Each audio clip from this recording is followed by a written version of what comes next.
Tyra chiko na ivedwe. Ona picture yako up. Chichainizi icho. Hachisi chidubai icho. Wapatwa pachena ni manu kuti una WICKNELL. Chiko.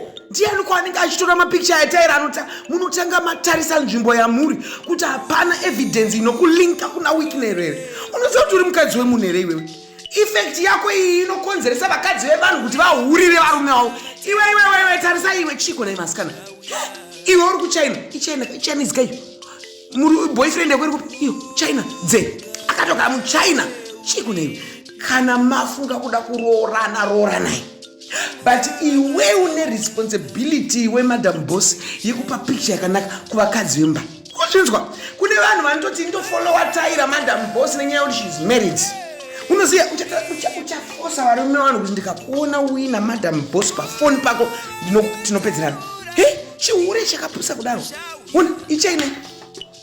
China. Akucha neiro rinongohura iwe chiko iwo. Chiko unongohura wewe munhu wechipostori. Wakayaso unakirwa nechihure iwewe umukadzi wako achingoshungurudzika. Avazonazwazi kubva. Asi Tyra wandibhowa zvangu. Kana paine munhu andibhowa ndiTyra. Une China iyo iDubai iyo. Tindudza ndekupi kuDubai reko. Actually Chinese yo. Uzangorina umwana wale chihure chakapusa so. Kwa hiyo face uiba ne ambi. Rubbish. Kabias.